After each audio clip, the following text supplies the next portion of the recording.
Es un gran placer recibirles hoy en una nueva conferencia de historia que organizamos la Fundación Mutua Madrileña y la Real Academia de la Historia en el marco de los ciclos de conferencias de Historia de España que llevamos ya años celebrando. Hoy vamos a abordar un hecho histórico que, por bien conocido, no deja de ser siempre interesante. En pocos días, en concreto el 7 de octubre, se conmemorarán los 450 años de la batalla de Lepanto. Sin duda se ha hablado mucho de este tema, pero en esta ocasión vamos a contar con un ponente excepcional que además le va a dar un enfoque muy interesante y bastante novedoso a este hecho histórico tan relevante, porque va a tratar Lepanto a través de sus protagonistas. Hoy nos acompaña don Hugo O'Donnell y Duque de Estrada, duque de Tetuán, censor de la Real Academia de la Historia. ¿Qué puedo decir? Pues que marino, ilustre historiador, académico, y me van a permitir que lea, porque su currículum es muy extenso, los principales hitos de toda esta larga vida profesional. Don Hugo O'Donnell y Duque de Estrada es abogado y comandante de Infantería de Marina, Gran Cruz del Mérito Naval y Gran Cruz de Honor y Devoción de la Orden de Malta. Ha sido condecorado asimismo con la Cruz Blanca del Mérito Naval, la Cruz del Sáhara. Es académico de número de la Real Academia de la Historia y correspondiente de la Sevillana de las Buenas Letras, la Real Academia de Córdoba y de las Academias de la Historia de 16 países diferentes. Es miembro de la Real Sociedad Matritense de Amigos del País. Asimismo, es académico de mérito de la Real Academia Matritense de Heráldica y Genealogía y miembro electo de la Royal Historical Society de Reino Unido, académico de honor de las Reales Academias de la Mar y de las Ciencias y Artes Militares. Ha sido vicepresidente de la Comisión Internacional de Historia Militar, asesor histórico de la Asamblea Española de la Orden de Malta, vocal de los premios Europa Nostra de la UNESCO y de los premios Virgen del Carmen de la Armada. Actualmente es vicepresidente de la Comisión Española de Historia Militar, censor de la Real Academia de la Historia y patrono del Real Patronato del Museo Naval y del Real Patronato del Museo del Ejército. Ha recibido el Premio Virgen del Carmen de la Armada en 2 ocasiones. En el año 2000 fue Premio Nacional de Historia y distinguido por Su Majestad el Rey con el Premio Santa Cruz de Marcenado, otorgado cada 5 años a la mejor trayectoria como historiador en el ámbito de las Fuerzas Armadas. También ha sido galardonado con el Premio Sabino Fernández Campo, destinado a reconocer actuaciones que pongan el valor al colectivo militar. Autor de una quincena de libros históricos relevantes, de centenares de artículos publicados en revistas especializadas. Destacamos que ha sido asesor histórico principal de la firma de abogados Covington Burling, que consiguieron al final ganar el litigio para que el pecio de la fragata Mercedes pudiera volver a nuestro país. Es un conferenciante de lujo para la Fundación Mutua Madrileña y para todos ustedes. Así que tenemos el placer de dejarles con don Hugo O'Donnell para que nos hable de los protagonistas, de los principales protagonistas de Lepanto. Buenas tardes o buenos días, señoras y señores, según el momento en que haya preferido contactar con nosotros, circunstancia que agradecemos enormemente. Como ya he expuesto María Teresa Campos, voy a versar sobre la batalla de Lepanto, esa victoria que en su momento fue la más extraordinaria de la que la humanidad tuviera conocimiento o referencia. Y lo voy a hacer a través de 2 personajes fundamentales, pero a lo largo de mi discurso irán apareciendo otros personajes también de sumo interés sobre los que podré relatar la razón de estar en el teatro de operaciones, también su propio protagonismo y también su incidencia sobre los hechos y sobre el resultado definitivo. En primer lugar, y muy someramente, como para meternos en materia, diremos que sobre esos personajes gravitan las encarnaciones, las soberanías de la época. De un lado, Felipe II, con todos esos potentados que no súbditos de la península italiana, de alguna forma vinculados con la corona de España. Por otra parte, un pontífice especialmente excepcional, especialmente nombrado, diríamos, para la ocasión,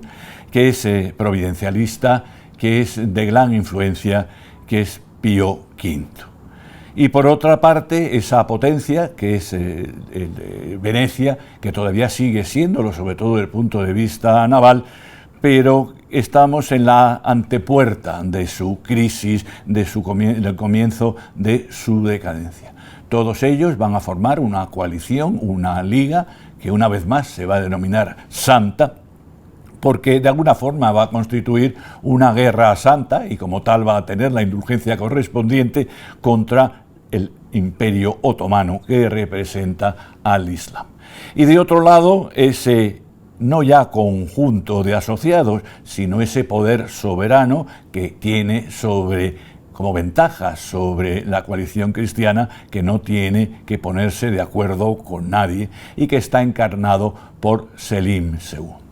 En un momento en que este sultán, que trata de hacer ver también su valía personal, esa difícil herencia de su padre Solimán el Magnífico, que lo fue en muchos aspectos y no solamente en el aspecto bélico, pues trata de llevar la guerra al mar. Y lo hace con un antecedente, pues digamos de tipo diplomático, aunque va a ser en contra de todos los usos diplomáticos del momento. De manera que en febrero de 1570 se presenta ante el dux mocénigo y el resto de la señoría, por parte de su representante, un ultimátum respecto a la isla de Chipre, que es la más importante, la joya de las posesiones vénetas en Oriente. Y la contraprestación que se ofrece es prácticamente nula, solamente el mantenimiento de la paz. Ante esta situación, pues Venecia se altera, intenta ganar tiempo y mientras tanto se van preparando el ejército y la flota otomanas. A esta conclusión o a esta decisión por parte del sultán, que todavía sigue siendo motivo de discusión por parte de la historiografía actual, se llega por varias circunstancias. En primer lugar, es una oportunidad. Venecia ha sufrido, sobre todo sus hombres de mar y sus soldados, han sufrido y están todavía convalecientes de una terrible peste, y por otra parte, si algún escrúpulo quedaba en el espíritu del sultán para llevar a cabo esta ruptura de relaciones, pues su propio diván, su propio consejo se lo aconseja, y también desde el punto de vista religioso y ético del gran muftí de Istambul también se lo permite y se lo aconseja. Voy a versar, por lo tanto, sobre dos personajes importantes que son los que van a llevar a cabo estas operaciones ordenadas, digamos, por estos superiores y soberanos de sus respectivos países, o de sus respectivas soberanías. Don Juan de Austria, por supuesto, pero también el Capurdan Pasha, que nosotros conocemos como Ali Pasha y que va a ser el cabo principal de la flota musulmana. Y junto a ellos otros personajes, como digo, irán entrando y saliendo, pero que son de la mayor relevancia. Por una parte tenemos a Gianandrea Doria, este personaje, este gran marino, que sin embargo carecerá de la principal de las virtudes, como diría Napoleón, de todo militar y de todo marino, que es el éxito. Es un hombre con muy mala suerte, como se había visto y como se vería. Hablaremos también de ese personaje adusto, que es magnífico representante de esa política diferente que lleva a cabo la soberanía de Venecia, la señoría de Venecia, y que es tan distante de la política española. Veremos también cómo tomará parte en esta disertación alguien que es especialmente atractivo desde el punto de vista novelístico, como se ha resaltado no solamente por los literatos, sino también por los historiadores, desde Cervantes hasta Ferdinand Brodel, este Ulugh Ali Pasha, que su vida irrepetible ha llamado tanto la atención y que de alguna forma va a salvar el honor del Islam en esta famosa y importante batalla. Empezando por este personaje que, por deferencia y también porque es la invitación, la llamada a esta conferencia, este personaje que nosotros conocemos como Ali Pasha de una manera bastante resumida, de una manera bastante injusta. Decir Ali Pasha es como decir coloquialmente el almirante Ali, sin más. Este personaje que vemos, que hemos querido tomar para nuestras invitaciones, copiando ese bastante conocido boceto o impreso que circuló prácticamente inmediatamente después de la batalla por las ciudades alemanas, un boceto periodístico y también propagandístico, en el cual se le representa, parece ser, con bastante fidelidad, vestido completamente de gran gala, con ese taftán bordado que solían regalar los sultanes a sus personajes más beneméritos, con ese tocado de ese turbante y también de ese plumero, que sin embargo no llegaría a usar en la batalla, puesto, como es bien sabido, uno de los trofeos principales del botín de guerra fue la celada o el yelmo, que aún se conserva en nuestra armería nacional. Y detrás de él su triste devenir, su trágico sino, con la misma cabeza, idéntica cabeza de la gloria, cortada y expuesta sobre la pica de un soldado español. Digo que Ali Pasha es realmente Musaydin Ali Pasha entre los suyos, porque es costumbre en el Imperio Otomano que los personajes, las personas en general, sean conocidas por aquellos nombres, junto con su nombre de pila, diremos ahora, que revelan una característica personal o de su trayectoria. Musaydin hace referencia al muezín, al gritador de una mezquita, al almuédano de una mezquita. Muezín fue su padre, conocido muezín, y muezín sería él. De hecho, este empleo le sería el primer peldaño que le serviría para alcanzar la gran posición que llegaría a alcanzar. Era un hombre dotado de una hermosísima voz, como reflejan todas las referencias de la época, y también de una gran prestancia personal, hombre joven, incluso pues, llegaría joven a la batalla de Lepanto, musculoso y también de una fuerte personalidad, que rápidamente se hace famoso en Istambul hasta el punto que la gente, y concretamente o especialmente los habitantes de Topkapi Saray, del Palacio Imperial y de su serrallo, esperan con ansiedad cada día del momento, 5 veces al día, en que, como prescribe la norma islámica, debe subir al alminar a invitar a los creyentes a la oración. Este hombre rápidamente ingresa en el círculo íntimo del sultán, puesto que es también un certero arquero, y el sultán por lo menos pretende también serlo. Y una vez en este círculo, pues llega incluso a dársele la mano del propio sultán, lo cual no quiere decir tanto, porque hijas tenía muchas Selim II.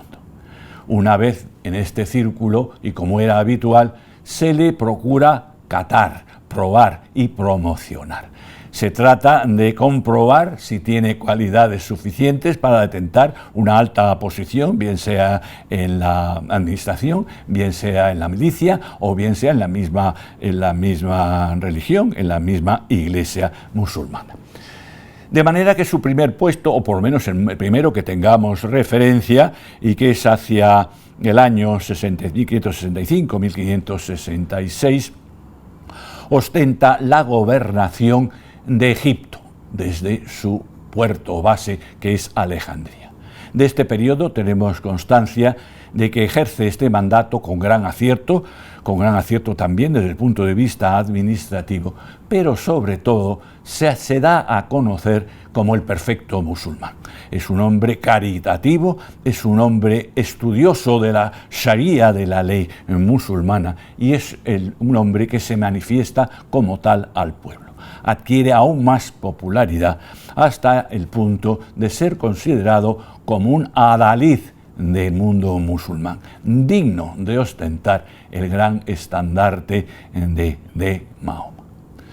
Cuando se produce el ostracismo o el cambio de actividad del gran almirante del momento, me estoy remitiendo a los años últimos de Solimán el Magnífico, que es Piali Pasha, porque no ha estado a la altura en ese gran proyecto del sultán de conquistar la isla de los caballeros, la isla de Malta, pues se produce la vacante, no ya en el puesto de Pasha, en el puesto de almirante, sino en el puesto de almirante de almirantes, Kapurdan Pasha.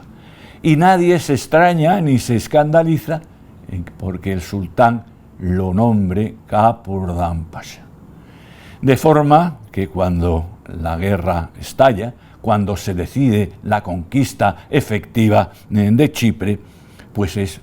puesto en este lugar completamente ayuno de toda preparación marítima o marinera. De manera que la flota sale a principios, en la primavera del año 71 con destino a esta isla, y lo hace desde Cárdiga Limani, que es el famosísimo puerto y también astillero y también carenero de las galeras del sultán. Y lo hace con destino a Chipre para cubrir el desembarco en la isla de Chipre, que va a empezar por tomar Nicosia y luego acabar tomando la última fortaleza marítima de la isla en una campaña muy sangrienta, el puerto de Famagusta. Su misión no solamente es esta, sino dirigirse hacia Occidente con una doble misión, la visión habitual de toda flota otomana, que es la de que esa campaña resulte lucrativa. Es decir, asaltar, desolar, conseguir esclavos en toda esa Ionia Véneta, todas esas posesiones de la soberana República, serenísima República que tiene en Venecia en el mar Jónico. Y principalmente tal vez la de, situado en un puesto especialmente estratégico, intentar de interceptar cualquier ayuda marítima que puedan recibir los chipriotas desde o bien por parte de la Liga Cristiana, que todavía se desconoce si va a tener éxito o no desde el punto de vista diplomático, o de cualquiera de las potencias cristianas. Ocurre entonces que se dedica a esta labor depredatoria, atacando todas las islas y toda la costa de actual Albania principalmente. Y cuando se encuentra, que ya es en junio del año 71, asediando una de las principales de estas fortalezas venecianas, que es Cátaro de Albania, tiene una noticia fundamental. En primer lugar, recibe noticia de que está a punto de llegar pues uno de los principales auxiliares que va a tener en la campaña, que no es otro que el Berler Bey, es decir, gobernador de gobernadores, al-Ulugh Ali. Ulugh Ali, que es un personaje, como digo, pues absolutamente novelesco, que ha llegado a su posición desde ser un mero esclavo, un esclavo cristiano capturado en la costa calabresa de Italia, llevado por uno de los arraeces de los capitanes del famoso Dragut para ser vendido en el zoco de Argel, que es adquirido por otro arraez de renombre y que es puesto a remar obligatoriamente como remero obligado, como esclavo en este aspecto. Ulugh Ali es un hombre pues, de muchos recursos, de tantos recursos que rápidamente pues, se descubre su utilidad más allá de empujar con su vigor el remo. Va ostentando diversas categorías dentro del grupo de los forzados, del grupo de los esclavos, hasta que en un momento en que adquiere la confianza de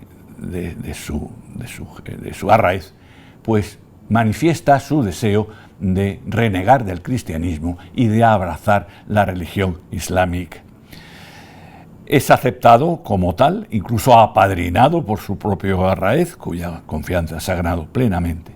Y como quiera, que está mal visto entre los musulmanes, como es lógico, tener un esclavo de su propia religión, pues sin dejarle de ser remero, pues pasa a una categoría que los italianos del momento denominan buona voglia, buena boya, es decir, remero, pero remero a sueldo. Es un hombre, como digo, eminentemente despierto, eminentemente vivo, invierte sus escasas ganancias en este mercado de carne cristiana. Con ello consigue dos cosas: una, independizarse definitivamente, conseguir la categoría personal de propio arraez e independiente, de corsario independiente. A partir de este momento se le conocerá como Ulugh Reis, y de casarse, como vemos es una situación bastante corriente, casarse con la hija de su jefe. Este personaje consigue una gran capital, un gran renombre, se convierte en terror de las costas italianas y de las costas españolas, de forma que cuando se produce la muerte de su jefe superior, el célebre Dragut, en ese asalto frustrado a Castel Sant'Elmo en la isla de Malta, queda vacante dos cosas. Uno principalmente el ser el gobernador, el ser el bey de Argel, y otra el ser también jefe o ser considerado como uno de los almirantes del propio sultán. Este fenómeno le hará Beylerbeyi, como digo, gobernador de gobernadores, porque será el representante de todas estas, bien diciendo soberanías, no lo son en realidad, son vasallos del sultán, magrebíes, que van a ser los auxiliares, la flota auxiliar en Lepanto. Pues bien, como decía, respecto al Capurdan Pasha, Ali recibe noticias de que, como consecuencia de su convocatoria, esta flota pues avanza hacia un lugar de cita, lugar de reunión, que es el puerto de Naupacto, el puerto de Lepanto, que se encuentra ya algo internado, aunque en la bocana del Golfo de Corinto. Cuando se encuentra el Capurdan Pasha en esta situación, a punto de tomar Cátaro, recibe una noticia que le sorprende, y es que un emisario de este Ulugh Ali, que se llama Kara Kotja, también conocido corsario por sí mismo, le anuncia de que la flota cristiana efectivamente se ha tenido lugar la liga y la reunión, todavía no es definitiva, y se encuentra en Mesina bajo las órdenes de un personaje tan emblemático y que guarda tantos puntos parecidos con el propio Capurdan Pasha. Es un hombre joven, es un hombre también ayuno en la navegación, pero es un hombre absolutamente emblemático, capaz él también, en el providencialismo reinante en el mundo cristiano, de ostentar el estandarte de la Santa Liga. Lleva esta noticia y lo primero que Ali Pasha decide es convocar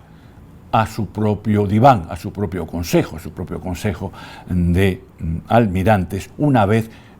reunido, una vez recluido en el puerto de Lepanto. Cuando se produce este Consejo de Generales, pues se observa inmediatamente dos posiciones radicalmente opuestas. Por una parte, tenemos la posición de alguien que ha sido colocado como segundo de la flota, como asesor naval, de la misma forma que será don Luis de Requesens respecto a don Juan de Austria, que se llama Pertau o Pertef Pasha.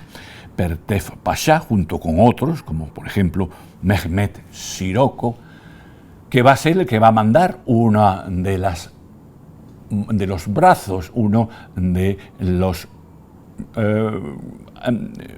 las dos posiciones laterales de la formación musulmana, y cuyo nombre pues ya es significativo de su gran capacidad marinera. Va a ir como Bajá, como Aga, mejor dicho, de los genízaros, que es, como ustedes saben, la fuerza veterana de la infantería embarcada, y cuyo nombre ya es suficientemente significativo, porque es un nombre por el cual se le conoce en Occidente. Su nombre verdadero es Suluk Ahmet. Pues tanto Pertau Pasha como Mehmet Siroko son claros partidarios de que, como la estación está ya muy avanzada y estamos ya prácticamente en septiembre del año 71 y prácticamente al comienzo del otoño, no hay galera de guerra que se sostenga en el Mediterráneo, pues permanecer cerrados en el puerto de Naupacto, que es un puerto perfectamente defendible, en espera de que don Juan de Austria decida volver con las manos vacías, con todo lo que supondría eso en detrimento de la moral del bando cristiano. Sin embargo, en este consejo se manifiestan los jóvenes impetuosos, y entre otros el más característico tal vez de ellos, que es nada menos que el hijo de Barbarroja. Es Hassan Bajá. En realidad, esta expresión de la juventud viene a coincidir con el propio deseo de Ali Pasha. Ali Pasha es un hombre joven y, como sucederá con don Juan de Austria, desea lucir en las ocasiones. No quiere simplemente limitarse a ser un victorioso pasivo, sino quiere cumplir. Y tiene en este consejo a dos razones fundamentales para actuar de esta manera, que son sus dos hijos jovencísimos. Su hijo mayor, Ahmet Bajá, y su hijo menor, Mohamed o Mehmet Bajá. De manera que en último momento saca el as en la manga que tiene de la orden del firmán del propio sultán, que esperaba utilizar en el último momento, en el caso de que todo fuera oposición. En ese firmán, en el cual está escrito con letras de oro que solo se puede permitir el sultán como intérprete de la Sharia, y como nos relata Ambrosio de Morales, que es muy fidedigno en todo lo que cuenta, la orden era de: enfréntate a la flota cristiana, destrúyela como orden, lo cual es bastante curioso. Destrúyela, vuelve sobre Cátaro, conquístalo, y entonces sí te podrás internar en Naupacto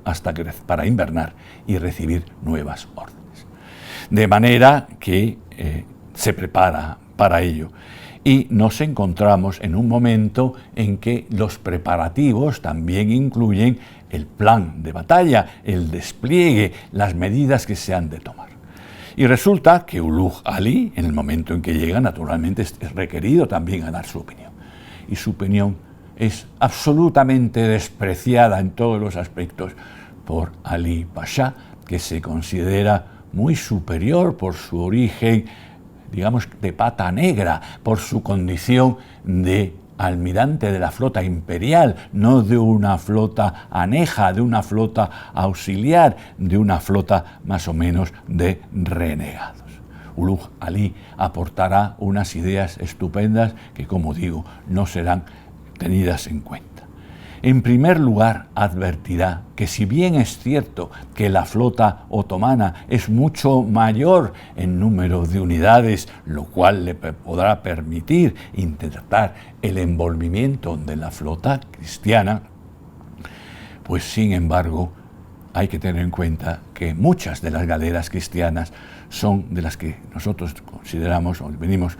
denominando ponentinas, es decir, muchas más fuertes que esas galeras ligeras o esas galeotas que en realidad tienen grandes cualidades marineras, pero no tienen el potencial que tienen las cristianas. Por otra parte, señala el peligro que representan esas seis grandes galeazas venecianas que no van a tener, cuyo poder se desconoce bastante todavía en el Mediterráneo, porque van a adoptar una actitud pasiva, pero que de dos en dos, por delante a una milla a vanguardia de cada cuerpo desplegado, van a tener una misión fundamental porque tienen una gran artillería por los costados, que es la de deshacer la formación otomana, crear un caos en esa línea que debe ir avanzando desde Oriente hasta Occidente. Y no solo eso, sino que va a dañar seriamente a todas las galeras otomanas que pasen por su lado, por su costado. Otro de los consejos que da: suprima toda signo de ostentación en su propia galera. Suprima esos 3 preciosos fanales de popa que demuestran su gran autoridad. Y esto me recuerda de alguna forma ese dicho de la época, también válido para el lado cristiano, que define la función de esos fanales, de esas linternas de popa, pues el cargo lo adelanta 3 fanales, 2 fanales la almiranta, la segunda en el mando, y 3 la capitana. Ali Pasha se niega en rotundo a aceptar estos consejos y lo va a pagar con su propia cabeza. Ulugh Ali se retira a su misión, ofendido, a su misión que no es otra que la de cubrir el flanco izquierdo. Ali Pasha no se quiebra la cabeza respecto a la formación con que ha de recibir a los cristianos, de cuya noticia, de cuya presencia en el canal de Cefalonia recibe el día 4 de octubre, 3 días antes del encuentro definitivo. Esa información viene acompañada de algo que le anima mucho más. De la misma forma que había ocurrido con la prospección de Kara Kodja, en situaciones también muy novelescas que desgraciadamente el tiempo concedido no me va a permitir relatar, pues un nuevo avistamiento de la flota cristiana da una información errónea, puesto que reduce notablemente el número de galeras cristianas al no poder tomar en consecuencia la vanguardia cristiana del almirante Cardona, ni tampoco la retaguardia de don Álvaro de Bazán, puesto que la retaguardia está oculta entre otras de las islas y la vanguardia ha sido enviada precisamente a cumplir esa misión de avistar al enemigo. De manera que la formación a partir de ese momento en que recibe esta información, decide salir de Lepanto y adoptar la formación de combate, el despliegue definitivo, y dando como misión principal a los flancos, el flanco, digamos, norte y el flanco sur. En realidad es una división eminentemente militar de la época, situarse el general, en este caso el almirante, con el cuerpo principal, que se denomina batalla, en el centro, y desplegar a derecha e izquierda los flancos respectivos con una retaguardia, que se denomina también socorro, en este caso mandado por Ahmed Baja, el hijo de Dragut. Pienso que bastante tuvo que ver este personaje, Ahmed Baja, en la animadversión que desde el primer momento se observa respecto al gran almirante Ali, respecto a Ulugh Ali. En realidad estamos hablando del hijo de Dragut, que fue el que al que pretendía suceder a su padre en ese mandato de Argel. Este despliegue, que es bien conocido, en este despliegue la parte norte, el ala derecha o el flanco derecho, corresponde a su primer asesor, que es este Bertau Baja. Él se sitúa en el centro con esa misión del socorro o de la retaguardia, una misión que va a ser también muy perjudicial para él, que es la de defender a ultranza el estandarte del profeta. Y a la izquierda, inevitablemente, tiene también por el número que aporta de unidades, tiene que dejar todo el flanco izquierdo a Ulugh Ali, que, como digo, es el que va a defender el honor del pabellón musulmán. Sabemos, tenemos conocimiento, o presumimos que lo tenemos, de cómo se desenvuelve la batalla, cómo el flanco norte es el primero en tomar contacto con el flanco izquierdo cristiano, mandado por un veneciano célebre que perecerá en la batalla de la misma forma que lo hará Bertau Pasha, en el norte con la misión de envolver a los cristianos. El flanco sur, lo mismo por el sur, aunque tendrá más posibilidades de hacerlo porque tiene todo el mar abierto para hacerlo, y él se situará en el centro. Sabemos cómo la batalla, iniciada pues prácticamente a las 7 de la mañana, pues al mediodía o pasado el mediodía, los centros, ambas batallas han entrado en colisión, como también, una vez sobrepasadas las galeazas, el centro del almirante Ali ha sufrido bastantes daños por las galeazas, y como también en el momento en que la sultana con el estandarte de Mahoma es avistada y naturalmente se convierte inmediatamente en el objetivo no solamente del núcleo duro de don Juan de Austria, sino de todas las galeras cristianas de la zona, porque se sabe que una vez rendida esa sultana, pues la victoria está en sus manos. También sabemos cómo en ese encuentro frontal entre la sultana y la real de don Juan de Austria, en varios tiras y aflojas de ocupar por un lado la cubierta de la galera enemiga y a la inversa, un disparo que los venecianos de Arcabuz, que los venecianos se adjudican a sí mismos, pues derriba sobre cubierta a Kapurdan Pasha Ali, a Musa Isin Ali Pasha,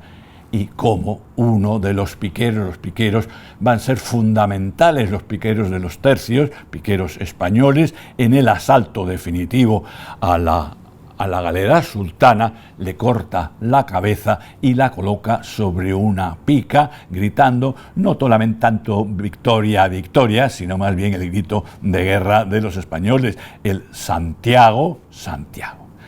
Se ha venido diciendo que esto fue definitivo, esto fue determinante para que cundiera el pánico entre las galeras otomanas. No es del todo cierto, porque resulta evidente que solamente las galeras más próximas a la sultana podían ver la cabeza de su jefe sobre la pica. Es mucho más plausible que fuera el arriar el estandarte de Mahoma, pasado por la tumba del profeta, que tenía las cientos de invocaciones a Alá grabadas o bordadas en su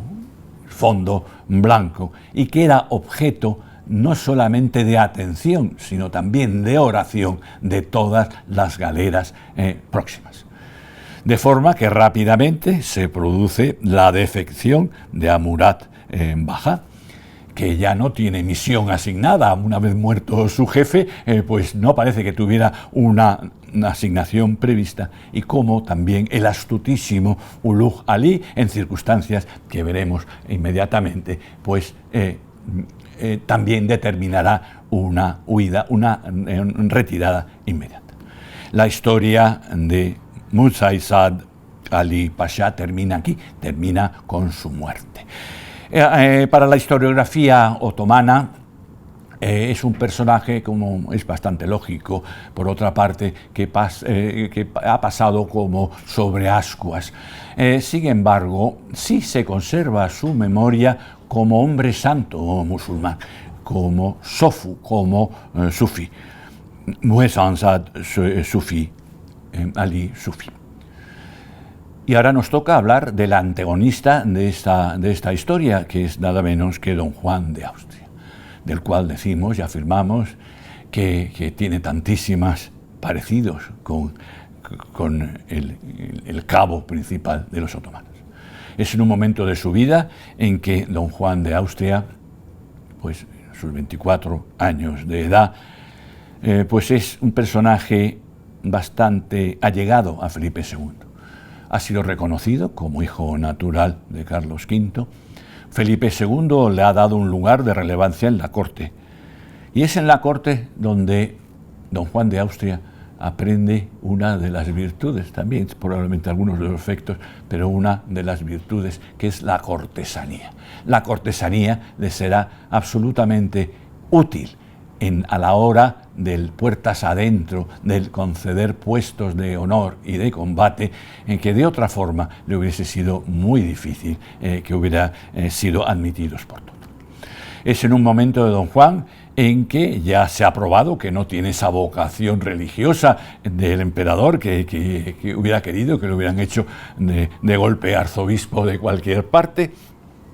y ha demostrado también su capacidad militar. Para probarla, de todas formas, su hermanastro lo ha enviado a la guerra de las Alpujarras, donde ha destacado no solamente por sus cualidades militares, sino también por su facilidad en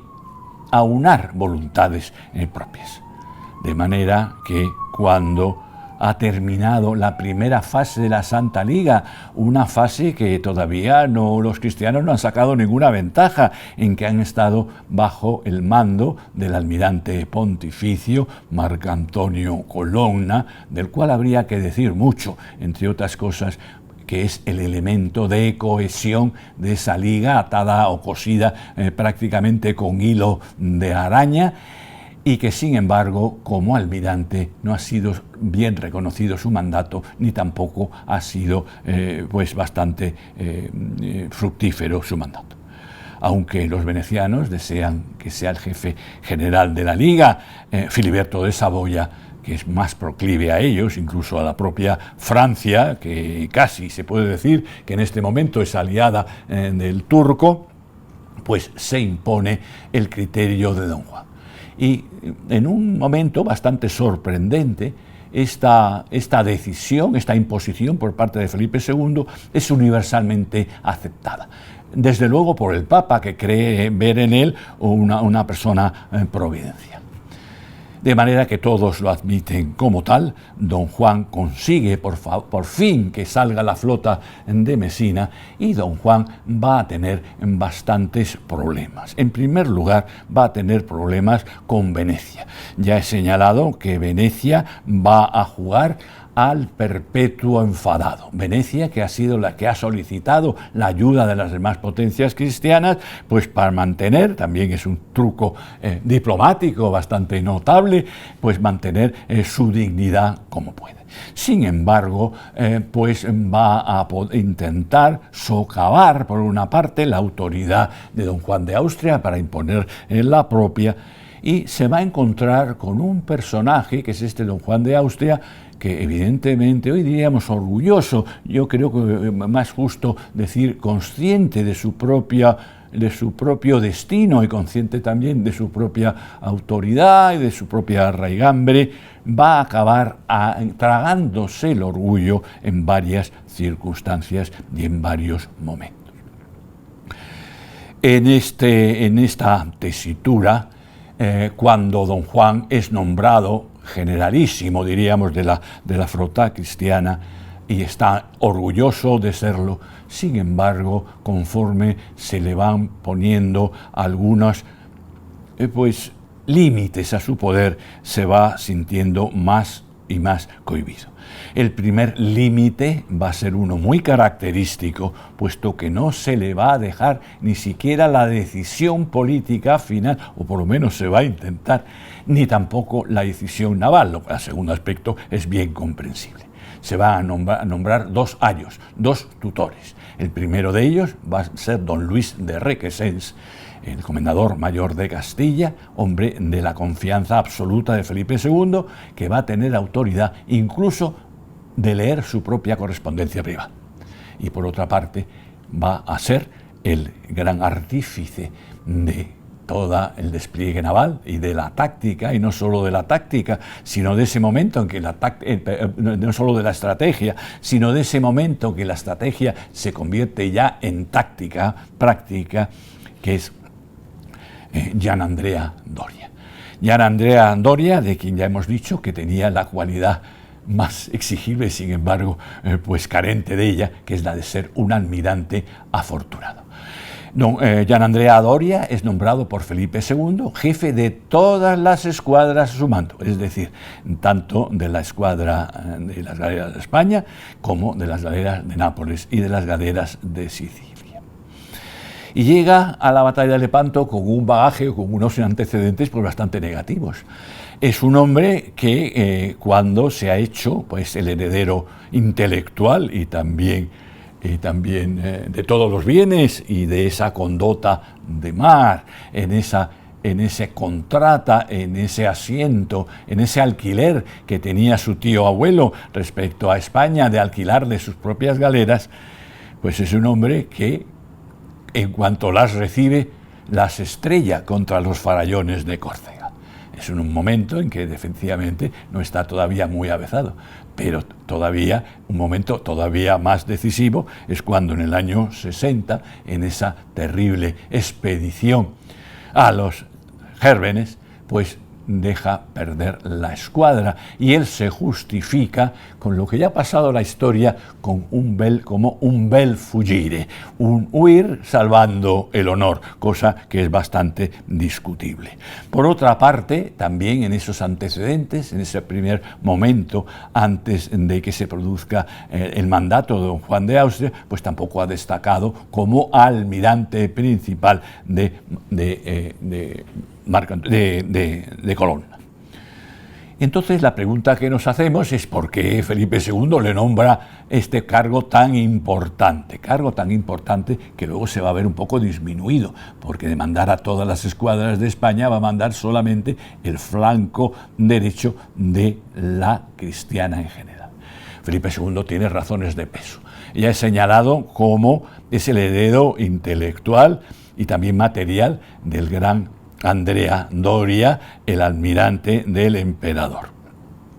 Pero no solamente es esto, sino es también el enlace con la República de Génova. En la República de Génova hay 2 tendencias, pro-española y pro-francesa, y Doria será el encargado de mantener vivo durante más de un siglo, no lo que queda de vida y más allá, por su influencia, esa dependencia política también del Reino de España. Hay diversos argumentos. También es que va a aportar sus propias galeras. En este caso no la banda habitual, que son de 10 galeras, sino solamente de 3. Pero va a atraer a todos esos personajes de la máxima importancia, personajes que son genoveses, como pueden ser todas esas familias relacionadas, como pueden ser los Centurioni, o como puede ser los Tursi, o como puede ser los Grimaldi. Tiene también un argumento de peso, él es absolutamente fiel, va a ser absolutamente fiel incluso contra las aspiraciones de don Juan, que quiere también, igual que Ali Pasha, lucir, que quiere que se produzca el enfrentamiento, que quiere que ese enfrentamiento sea donde quiera que esté la armada turca. Y esto se va a ver claramente en los sucesivos consejos de guerra. Y don Juan de Austria va a ser lo suficientemente inteligente como para no oponerse a la voluntad de Felipe II. La voluntad de Felipe II es conseguir que no se vaya a defender Chipre, que le importa muy poco. En realidad Venecia es por lo menos un rival, sino un enemigo declarado. Si no le interesa que toda esa fuerza, incluida la fuerza veneciana, se emplee contra el norte de África, se emplee contra el Magreb, en el cual pues, su padre, el emperador, pues no ha salido demasiado bien parado. De manera que lo que hará también es simular este enfrentamiento, por una parte de los venecianos y por otra parte de los dos asesores, tanto Requesens como Doria, para imponer su propio criterio y teniendo una gran coartada. No queremos que Venecia se separe de la Liga. Y entonces, después de dicho esto, es el momento de resaltar la figura, una figura maltratada de Juan o Gianandrea Doria. Gianandrea Doria, que ya hemos justificado su presencia allí con todos estos argumentos, al cual se podría añadir que es un hombre muy rico, que tiene un principado de Melfi sobre el cual puede caer Felipe II, porque es en su reino de Nápoles, en el caso de que salga rana, pues va a tener una parte en la batalla de una manera brillantísima. No en la actuación, en el despliegue, que se va a tener que enfrentar a Ulugh Ali en inferioridad de condiciones personales, sino porque va a ser el gran diseñador del despliegue cristiano. Va efectivamente a llevar a cabo un despliegue parecido al musulmán, pero en el cual la reserva de don Álvaro de Bazán va a tener una misión muchísimo más característica y definitiva, que es la de socorrer cualquier lugar del despliegue en el momento oportuno y preferentemente consecuentemente, de manera que disponga de una reserva de reservas que va a ser determinante de la batalla. De manera que hemos dicho que esto es Andrea Doria el que determina la estrategia, principalmente basada en algo duro de hacer tragar por los venecianos, pero absolutamente necesario, que es el de intercalar las galeras de diferentes nacionalidades, de diferentes soberanías. Esto se venderá como dar oportunidad a todos, tanto en la tragedia como en la victoria, en el sufrimiento como en el reparto. Pero en realidad lo que pretende Doria, como buen genovés, enemigo natural tradicional de los venecianos, y odiado naturalmente por el mismo motivo y por ser general de España, pues es que Venecia, un último mandato antes de la batalla llegado de la señoría, pues determine que se separen de la batalla, o que sea el propio y adusto Veniero el que decida separarse de la batalla. Esto será un motivo más de enfado de Veniero, quien, en una circunstancia muy próxima a la batalla de Lepanto, y con motivo de que se toma otra medida que también le ofende, aunque ambas fueron absolutamente necesarias, que es la de rehinchir, la de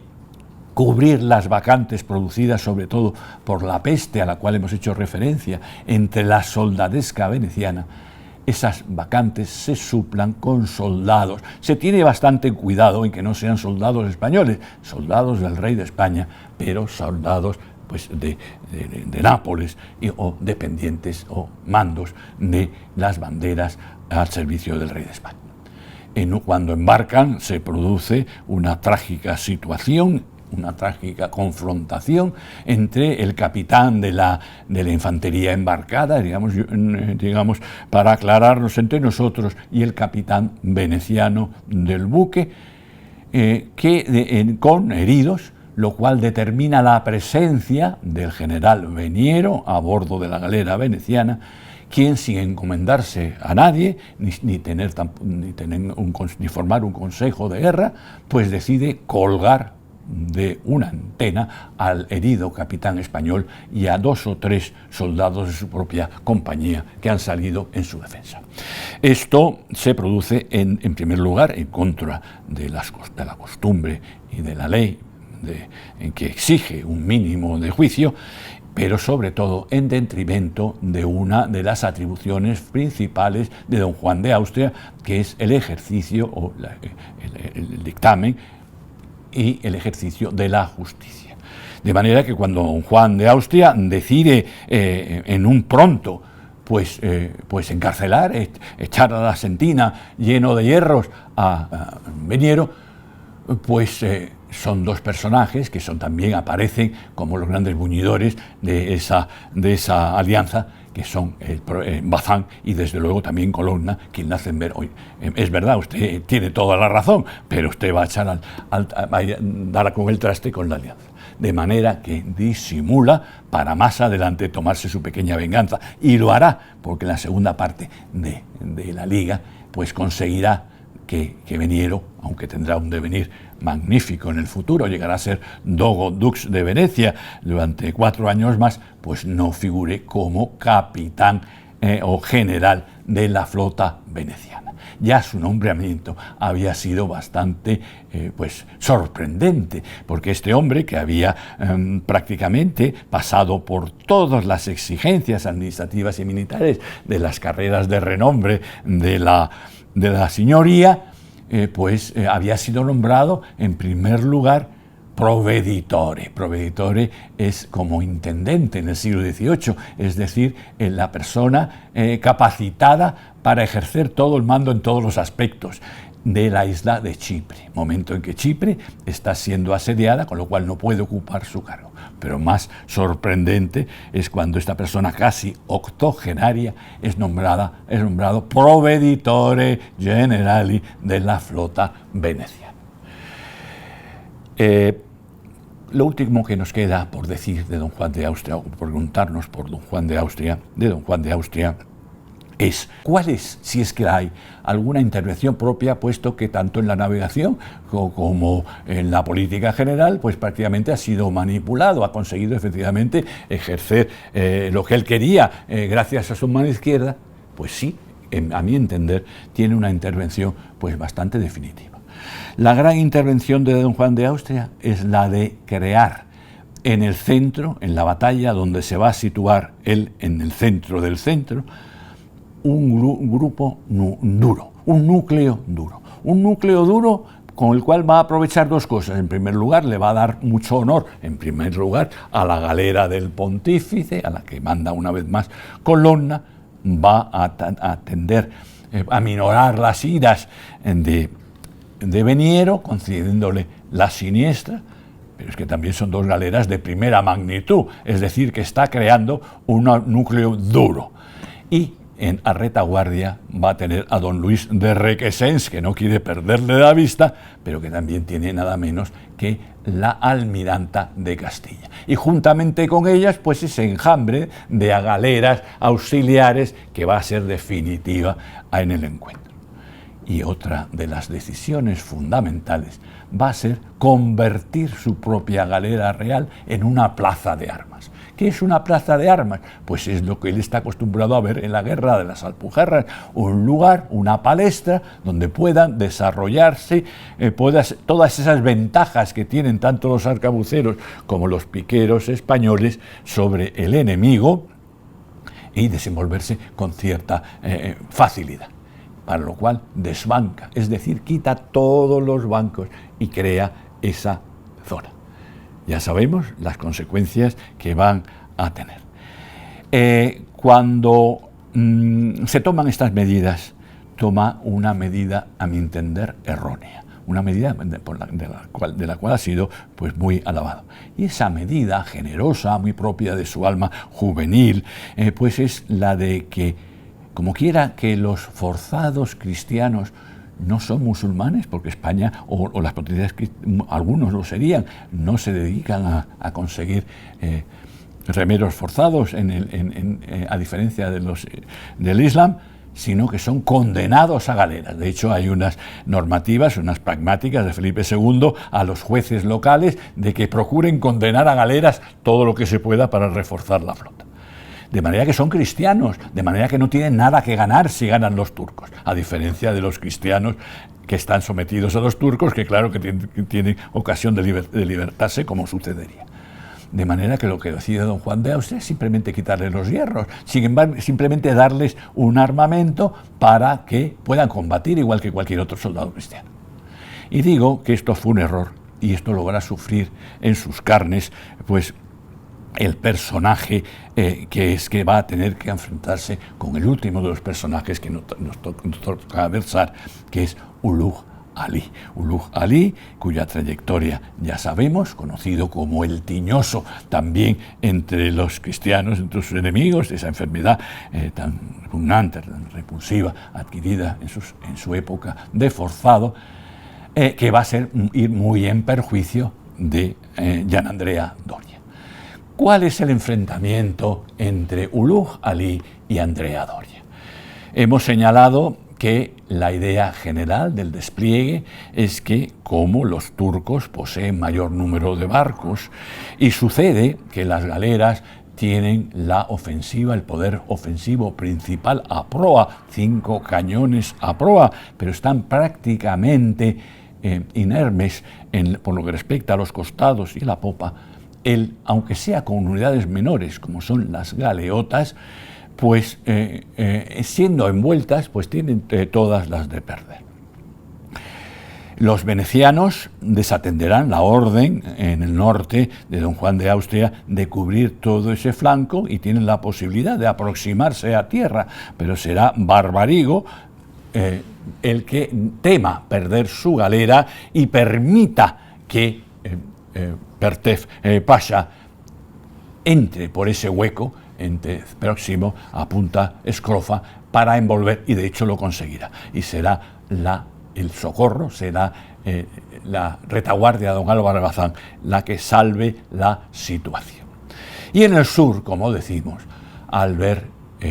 ese reconocidísimo almirante que es Gianandrea Doria, que sorprendentemente Ulugh Ali, en vez de enfrentarse a él, se separa del grueso de la formación, está también bastante enfadado, de la formación musulmana y vira hacia el sur, pues teme que le envuelvan hacia el sur. De manera que durante un periodo, un tiempo precioso por otra parte, pues ambos sectores pues navegan en paralelo, produciéndose una situación aún peor que la que le envuelvan al flanco por el sur, y es que hay un distanciamiento precisamente en un lugar capital que es junto al centro, un hueco que naturalmente Ulugh Ali sorprende a todos virando 180 grados. Si va hacia el sur, rápidamente, aprovechando el momento oportuno, el que el viento lo permite, vira hacia el norte y se cuela por ese nuevo pasaje. Él tendrá bastante éxito, en el sentido de que éxito inicial, llegará a apreciar bastantes galeras, pero varias de las galeras enviadas a socorrer a Ali Pasha le informan que ya está todo perdido en el centro. ¿Qué hace Ulugh Ali? Pues el astutísimo Ulugh Ali lo que hace, ya poco hay que hacer, pica estachas, renuncia a todas esas galeras que ya ha apresado a costa de Gianandrea Doria, que no ha podido utilizar sus remeros por las circunstancias que he señalado, y se dedica a intentar volver a Constantinopla, no con las manos vacías, lo cual le hubiese costado la cabeza.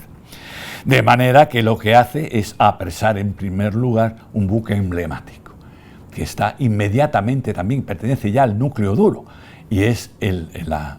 galera magistral de Giustiniani, el caballero de Malta, que también tendrá que abandonar porque ya Doria se ha recuperado e intenta perseguirle, pero se lleva una gran presea, que es presea honorífica, que es el estandarte de los caballeros de San Juan. No solamente conseguirá eso, sino que conseguirá reagrupar muchas de esas galeras que han salido huyendo, aquellas galeras de la retaguardia, aquellas galeras también del flanco norte de Pertev, que ya tratan de huir, y muchas de ellas pues se embarrancarán en la isla de Oxia, pues reunirlas y presentarse en Constantinopla como un vencedor. De forma que, sorprendentemente, aprovechando de que es el primero en dar la noticia, pues aparece en el Cuerno de Oro, pues tocando chirimías, disparando salvas de ordenanza y entrando como un vencedor en Constantinopla, en Estambul. Todo acaba sabiéndose, pero a Selim II le interesa quitarle hierro a esa enorme derrota que ha sufrido y procurar mostrar un empate o por lo menos un lucimiento por parte de Ulu Jalí. El astutísimo Ulu Jalí conseguirá hacerse también con Túnez, con el reino de Túnez, y pasará a ser el Kapurdan Pasha más longevo de toda la historia de la Marina otomana. De don Juan de Austria todos sabemos cómo vuelve a Mesina y llevará, bueno, no triunfará, las consecuencias de la Santa Liga no perdurarán prácticamente con la muerte de Pío V. Benedicto XIII no conseguirá mantener la Santa Liga y él será enviado a Flandes, al avispero de Flandes, donde morirá poco tiempo después, de manera que de don Juan se puede decir lo que se diría de tantos soldados españoles enviados a Francia, a Flandes: España mi natura, Italia mi ventura, Flandes mi sepultura. Y solamente puntualizar respecto a Andrea Doria, que él tratará de descargarse de la responsabilidad de su poco exitoso movimiento táctico, pues alegando que no se podía haber hecho la cosa. Pienso que tenía razón, y también se lo reconoció Felipe II y también Felipe III, de manera que pasaría a ser el sustituto de don Juan de Austria como capitán general de la mar. Yo creo que la frase que podría resumir si de Lepanto valió para algo, y que me puedo referir a muchas cosas. Felipe II pudo desempeñar otra política, una política atlántica, el propio sultán, una política continental, pues señalaría que Lepanto dejó las cosas como estaban, pero si Lepanto hubiese sido una derrota, el Mediterráneo y la humanidad hubiera seguido por unos derroteros absolutamente distintos, de manera sí creo que Lepanto, o la victoria de Lepanto, fue definitiva.